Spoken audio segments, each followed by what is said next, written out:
guys, Nxde here, and welcome back to my channel. Today's video is going to be not so much a comeback review, but a look into a comeback music video, which also goes on to address a greater issue I think we as media consumers / K-pop stans should be aware of. We are going to be discussing I-DLE's recent comeback, Nude, taking a bit of a closer look at the music video and lyrics, what they could mean, and the impact this will have within the industry. That's a lot, I know, but stick with me because this should be a fun one. I would love to hear your thoughts on this comeback in the comments if you're comfortable sharing your thoughts, but I do just want to put a quick trigger warning out there before we start for, of course, mentions of nudity, harassment within the industry, pornography and indecent images of both women and minors. Okay, now without further ado, let's get into it. Comeback and concept. On the 17th of October, I-DLE have made their much anticipated comeback with an album titled I Love and the title track Nude, spelt Nxde, I'm guessing due to censoring, which of course makes sense. Teaser photos were creating quite the buzz around social media as they showed the girls all with like a similar blonde or coppery toned hair colour, something we haven't really seen from them before, and they all appeared to be lacking clothes, let's say. As time has gone on and more teaser videos for the MV have also been released, we were greeted with a more burlesque theme, very Moulin Rouge, if anyone's ever heard of that iconic production. A lot of us didn't really put two and two together in the very beginning from just the teaser photos, I think we can admit, because it wasn't immediately obvious until the MV teasers were released. But the girls all seem to be portraying a different version of Hollywood legend Marilyn Monroe. Although she's seen as an icon in history, I won't assume everybody nowadays fully knows of who she is and her impact, so I will explain a bit further. Marilyn Monroe was a huge Hollywood starlet back in the 50s, and she's very well known for her desirability amongst audiences at the time, should we say. Marilyn was very well known for her image, but she always wanted to be perceived as more than that, and she aimed to push the boundaries of what was seen as acceptable for a woman within the industry at the time. Blondes and dumbness seem to go together. I think it all started with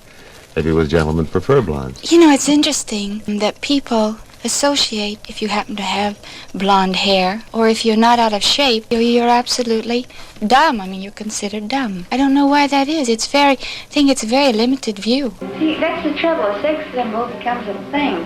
Well, and you just hate to be a thing. I don't mind being burdened with of being glamorous and sexual, but it is a burden. She called men out for their constant harassment of her within the industry, and still managed to become the second woman in US history to own her own production company, at a time where it was thought that women simply could not do such a thing. Aside from raising awareness for the treatment of women within the industry during a time it was deemed as an unimportant issue, she also really challenged Hollywood back in a very close-minded time to accept women more as equals and colleagues rather than objects to be desired or pounced upon. Although it has been quite some time since she sadly left us, Marilyn's impact on the entertainment industry and how women in society perceive their worth is still massive until this day. She challenged beauty and body stereotypes, she challenged the male gaze of women, and she challenged people to look beyond what they think a woman can do and made them start to think about the endless possibilities. Love her or not, Marilyn Monroe was a cultural icon and one of many trailblazers for respect of women within the entertainment industry. Although society has come a very long way since the days of individuals like Marilyn, I think we can all agree that we still have a very long way to go until powerful women are viewed with the same respect as powerful men. Now, what does this have to do with I-DLE and their comeback, you may ask? Well, I-DLE leader, rapper and producer Soyeon has always made a point of expressing why feminism within the industry is an important matter to her. Soyeon has been quoted in the past for saying she wants to push the boundaries within the industry of what is seen as acceptable for women to do, and she wants to encourage more women to go into production, which previously has been a very male-dominated field. You can see the producer credits within the Korean Music Copyright Association, or the KOMSA, to see evidence of that for yourself. Does this sound at all familiar with a similar message from the other celeb we've just discussed? So the inclusion of each member of I-DLE portraying the same person or concept within the video, a feminist icon, is pure brilliance if you ask me, and will lead more fans to look into who Marilyn was and what she did from different angles, her impact, and what she's also portraying alongside I-DLE in this video.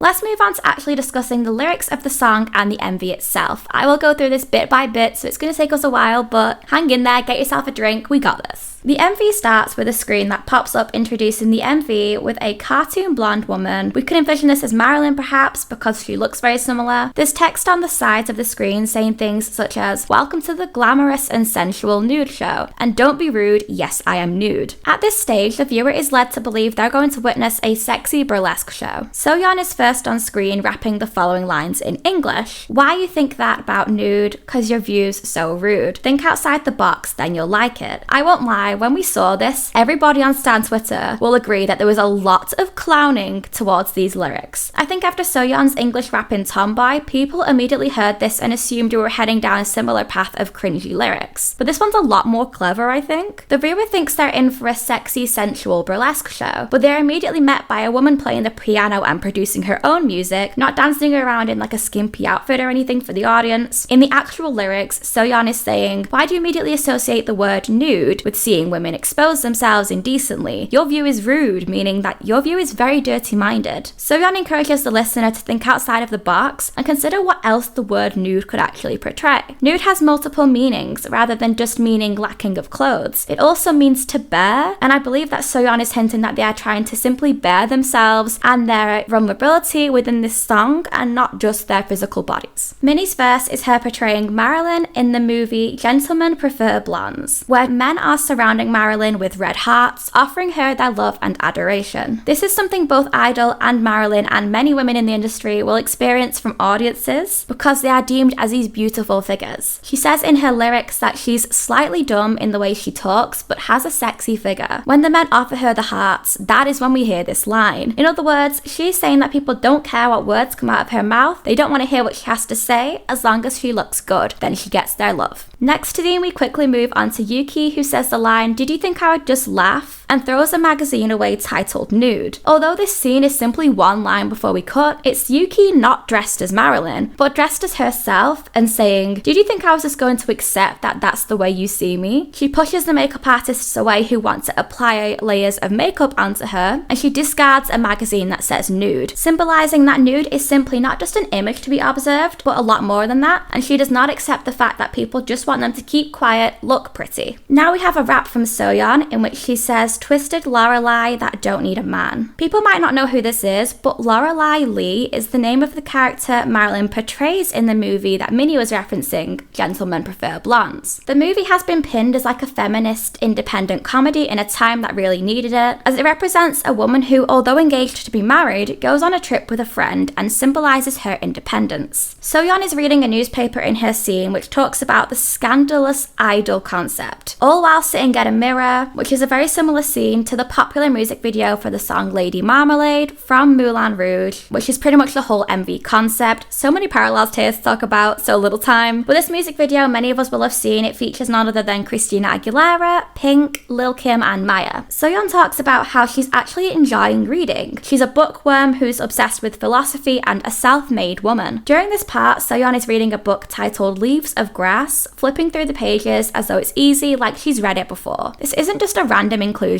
This, like everything else in the MV, is here with good reason. Leaves of Grass is a poetry book written by Walt Whitman, which focuses heavily on the philosophy of life and humanity. It's not like a light-hearted rom-com. Having Soyeon shown with this book in her scene shows that she's capable of much deeper and meaningful thoughts than some people may think. We go back to the scene with the newspaper after this though, and Soyeon rips it up, symbolizing the stories talking bad about them in the press are all nonsense and they mean nothing. But at the end of that, she's still chased by more of the newspapers, because the harassment never ends, it's endless. The line here is audience booing and shouting, "You tricked me, you're a liar," as if she's saying they're already expecting the sort of response this comeback is gonna get. Some viewers will actually be disappointed that this is so metaphoric because they were expecting some crazy sensual nude concept from the girls, and they're not gonna appreciate being fooled into, God forbid, actually thinking for once. Speaking of harassment, the next scene shows Miyeon at a premiere for said movie we're observing being produced. In this scene, she's being harassed by cameras and microphones all wanting to hear from her, probably in the same way that Marilyn Monroe also used to constantly experience. The sign on the table in front of her says "Welcome Nude," as if she's inviting us into the greater conversation here, the bigger issue. As in, let's get bare and actually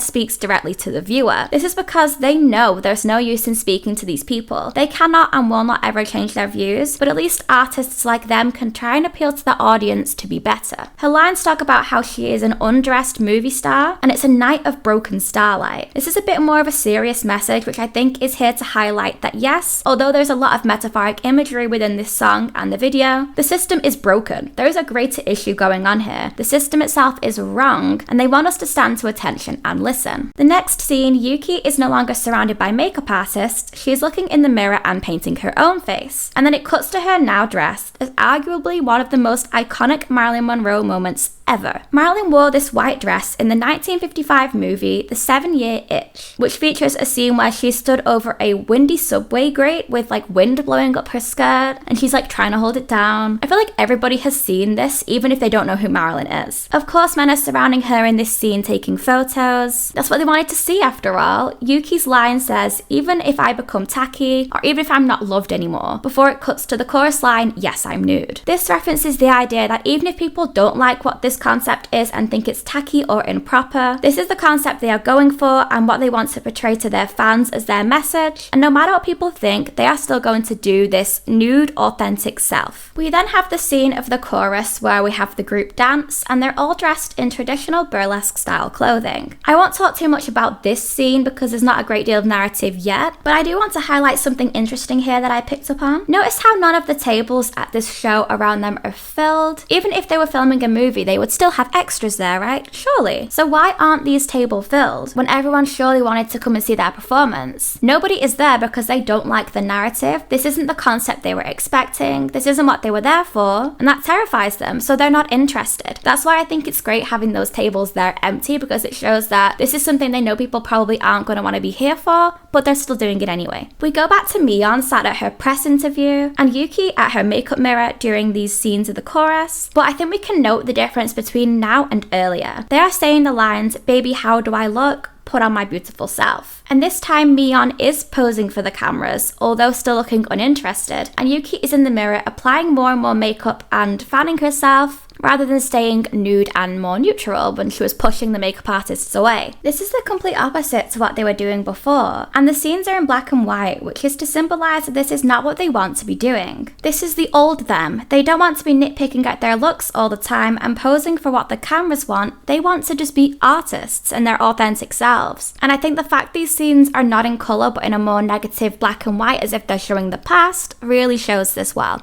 For the second verse, we go to Soyeon in a glass box, almost as though she's being observed in a museum, but we later can tell that she's actually up for auction, as everybody has a paddle they can use to raise their hand and make their bidding offer. And for anybody who's unsure about the message of this song, and think my descriptions don't make sense either, then there's definitely a verse in this song that explains everything if you just translate this one. Soyeon says, "Excuse me to all of you sitting there. If you're expecting some rated R show, oh, I'm sorry, but that's not what we're showing. For a refund, see that direction. Whatever people say is not my interest. You're welcome to throw those popcorns. Rating is just the inverse of bliss. For my climax, I feel so sick of those prejudice made by themselves." Or something roughly along those lines. That's what the translation says on YouTube. I think these lyrics speak for themselves because, yes, they explain the concept of the song and what they're trying to achieve, but also that people paint this idea in their own heads of what nude should mean, and that they're actually ruining the experience for themselves because that is not the case. And they're sick of the prejudices that people put on them that they have invented for themselves when they're not actually trying to be those people. As Soyeon is boxed, she's performing for the audience, and they are happily throwing their money at her and making bidding offers. You know how Soyeon's rap in Tomboy was in English and everybody judged her for it? Her rap here is in Korean, and I think that was definitely intentional. It's very important to note that the people bidding on her are not Korean. Could this really mean anything or have any significance, or is Dae-Yoongi just reading too much into it? Come on, we're like, what, 15 minutes in now? Of course this has significance. Soyeon is rapping in Korean because the people bidding on her won't understand what they're bidding on or what she's saying. They're just observing the beautiful object in the box, and the real message isn't for them. Didn't Soyeon just say think outside the box in the very beginning? That's what we're doing here. The people surrounding her look very visibly confused, so we can't say they understand Korean, but at the end of the day, they don't really care what she's saying anyway. They're just throwing money at the image in front of them, and this is often what happens to artists within the industry. Minnie's line represented people throwing their love at them not caring what they have to say, and Soyeon's lines are representing people throwing their money at them not caring what they have to say. Next scene we see Shuhwa. We don't really need to talk about her lyrics as they're the same as Mion's earlier pre-chorus, but Shuhwa is also representing another Marilyn. She's wearing a green metallic dress, and there are a couple of Marilyn dresses people think this could signify. It could either mean Marilyn's emerald green dress from the movie River of No Return, which sold at an auction in China for $504,000 because, well, Marilyn wore it, that's simply it. Or it could represent the green sequin dress Marilyn once wore, which Kim Kardashian recently wore for the Met Gala after party. Either way, regardless of which dress it is, Shuhwa is seen to be stood on a podium surrounded by many other statues. She herself is portraying a statue that has come to life because women are often treated pretty much the same as museum artifacts, just to be observed without any real thoughts or life behind them. But then the wall behind her comes down as if the facade falls, and behind her is a huge Marilyn Monroe mural which says nude beneath it. We then revisit Mion for the pre-chorus again. This time she's in the burlesque outfit posing for a photo shoot, and beside her is a wall full of like fashion inspirations. And unlike at the press conference where she seemed unhappy to be sat and posing for the cameras in the black and white background, this time she's wearing the outfit from the first group dance scene where they kind of first tricked everybody, and she seems more than happy to be posing because she is being her more authentic self. We're back at the chorus with another group dance, and the girls are behind the scenes at the burlesque show being filmed for this movie, in the same outfits that Yuki was wearing for her first line before she transformed into Marilyn. Many people won't have noticed this the first time they saw it because of course we're focusing on the girls, but there's actually sparks going off behind them and a lot of chaos. The behind the scenes production seems to be falling apart, they're having electrical faults, staff are running around all frantic. We flash back to the scenes of them dancing in those burlesque outfits, but this is also in black and white this time, as if this is old news now. This is not them and they're not going to conform anymore, and that's why things have started to go a bit crazy behind them. People don't really know what to do with this information, not even the production company. This could signify the K-pop industry as a whole, because even though it's on the inside with them, they still won't know what to do with a concept like this. The viewers couldn't understand it, and neither can the industry.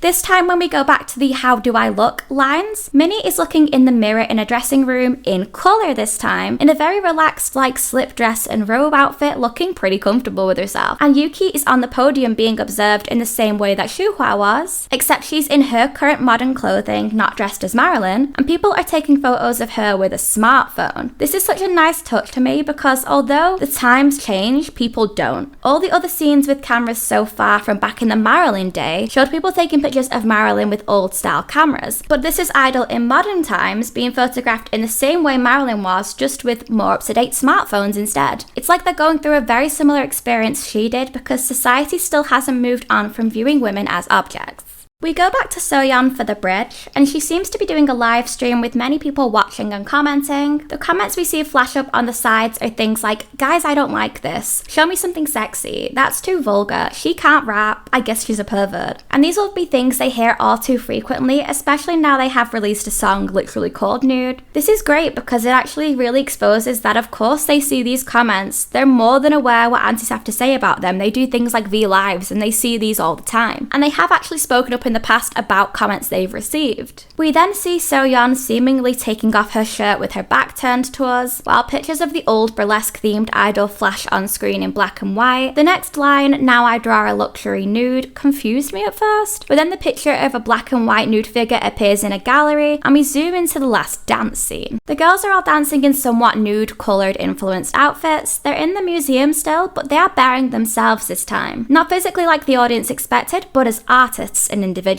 We see the people in the museum, confused looking at the nude portrait painting, trying to make sense of it. All while the lyrics say think outside the box, they're challenging them and they're challenging us. They ad-lib lines like "speak out" and "I'm born nude, you've got a dirty mind." And then the artwork, I gasped when I first saw this, I'm not gonna lie, because I immediately got the reference. It's a Banksy reference. For those who don't know of him, Banksy is an artist known for being one of the greatest art mysteries of all time. His real name and identity are still yet to be officially confirmed to this day, and he is known for creating captivating art and producing political statements. In 2018, one of Banksy's very famous pieces of art, titled "Girl with Balloon," went up for auction and was sold for $1.4 million. Once the deal was done, the painting then proceeded to start to shred itself, exactly in the way I-DLE's similar style painting did in the video. The painting then went up for auction again 3 years later in 2021 because of the iconic moment, and it actually sold for $25.4 million. Yes, a shredded piece of paper with a drawing on it. Its value actually increased after making such a bold statement about the industry of buying and selling art being very exploitative. Once the I-DLE nude shreds in their video, rather than the crowd going into an angry uproar that they're not getting what they wanted, they actually begin to applaud them. We see hands clapping on the screen, and their burlesque dance scene now has happy confetti. It's not in black and white, it's all in colour. Because at the end of the day, the crowd do still want them to do the dancing, the quote-unquote burlesque side. They're not trying to say they don't want to give fans what they want, but they're trying to portray a world where everyone wins. If they are able to shred or more so destroy the idea or image of what society thinks it is to be nude or vulnerable and raw, then they too can grow, and so will society. But the MV ends with Soyeon sitting on the floor by herself, cross-legged, simply saying the word nude. I know this scene may not seem like a lot, but it shows a vulnerable, raw side to her. And I think it's the perfect way to end the video, because it shows that although they can make these big and bold statements and metaphors like this whole video, there is still a long way to go. And this is where she is now. She's nude. She's officially revealed her authentic self to us, and this really ballsy concept. And now she's vulnerable, and all that is left is for us as a public to scrutinize her. To conclude, let's talk about the importance of I-DLE doing this big metaphorical statement as their comeback, because they didn't need to. They could have just released a simple song with an easy concept, but they didn't. They went for the complex, insightful route instead. Why? Because they are using their platform in the entertainment industry to actually make a stand where it's required, and where a lot of people are afraid to do so. Like I mentioned, we have come a long way as society, but there's no denying that women and girls are still perceived as lesser within the entertainment industry, even though there is so much pressure on them to be more. There has been a theory going around on social media which K-netizens think is true, and it is so impressive that I could not include it even though it is unconfirmed. I-DLE could have had a comeback to show their more authentic selves or dedicate to Marilyn in other ways. They did not have to call it nude. But by calling the song nude, in the long run when people search up phrases like G-idol nude or idol nude or K-pop idol nude, it's more likely going to come up with less indecent images like it would now, and more likely to come up with their music or K-pop performances instead. Some netizens also pointed out that if people with ill intentions searched up idol nude, which literally translates to children, then it should come up with more K-pop stuff and less indecent images. We'll never know if this is true unless it's literally confirmed by Soyeon herself, but if that is the case, then I have to admit that is a stroke of absolute genius. Metaphors surrounding Marilyn Monroe aside, and the industry in general, there is still a very big issue in Korea with indecent imagery, of people being taken without their consent, with the placement of hidden cameras in places such as public restrooms, changing rooms and hotels, big scandals that I'm sure we're all aware of within the industry, etc. Artists such as I-DLE have a very global platform, and them having concepts like this out there are an absolutely amazing conversation starter. I mean, look at us now. I have made a however many minutes long video exploring the video and the themes in detail and what this can mean for us as consumers, and I'm on the other side of the world. It spoke to me as a woman, and it spoke to me as a person who has empathy. I know this issue is big, and it has brought it to my attention. Their message will be seen far and wide, and I'm really proud of them for taking this risk. Okay guys, I think we have covered everything I wanted to for today's video. I'm sorry, I know it's going to be a long one. Thank you so much for going on this journey with me. Did I miss anything? I would love to hear in the comments if so. And I would also love to hear your thoughts on this comeback and concept in general. I haven't really spoken much about whether or not I like the song because I don't think that's relevant, but of course I like the song, so I want to hear your thoughts on it too. If you enjoyed this video, please give it a thumbs up. And if you're new here and haven't yet subscribed, please hit the subscribe button down below and turn on the notification bell. That should let you be the first to hear whenever I upload. And as always, my social medias will be on screen. That is my Twitter and my Instagram. I always follow back fellow K-pop stans, so let's be friends. And I'll see you next time. Bye guys!